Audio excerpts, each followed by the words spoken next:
Hey everybody, it's Alexander A. Manzoni, coming at you with some poetry. This is part 2 of indie film, part 2, pre-production. And thence came the casting call. A call that was minute in its original inception.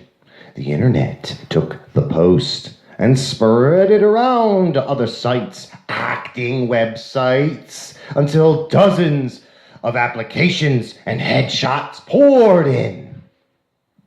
They poured in on a wave riding high into the breach of madness and chaos.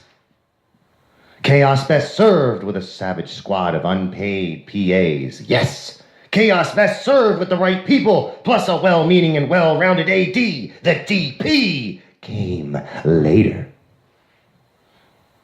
50 interviews scheduled for actors and individuals wanting to work on the indie flick. A flick so indie, so uncategorizable, so ludicrous in its ultimate concept, it was doubtful it would ever get made. And there was a lot of truth to that. Because this was the point where things started to fall apart at the seams. Oh, did it get messy. 50 people, only 3 showed up. A couple phoned it in. None of the students who applied made it. They were too overwhelmed with their schoolings. And when school was done, they promptly moved to LA, which is where the director should have done this in the first place, not the East Coast. Because the West is best when it comes to cinema, or so he'd been told. And the lead, the wild man, well, he never made it either. He got cold feet when it seemed like there would be more work than he thought there would be. Which is why writing roles with one's friends in mind is oftentimes a terrible idea.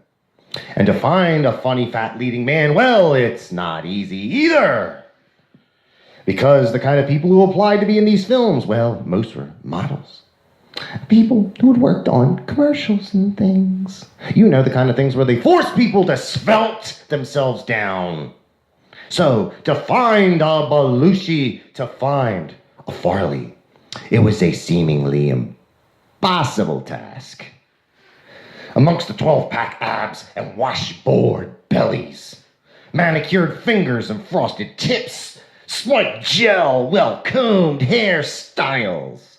The director had his beautiful people, but to make a movie like The Wild Man, there needed to be a bit of the natural, the dirty, the reality.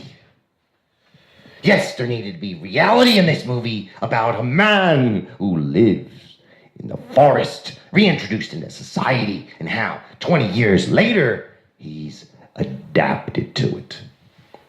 And yet that reality, it never came, and instead it bore fruit of a different kind, the fruit of experience.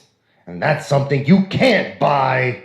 And those were lessons the director never unlearned and carried into his next film, a film which is still yet to be made.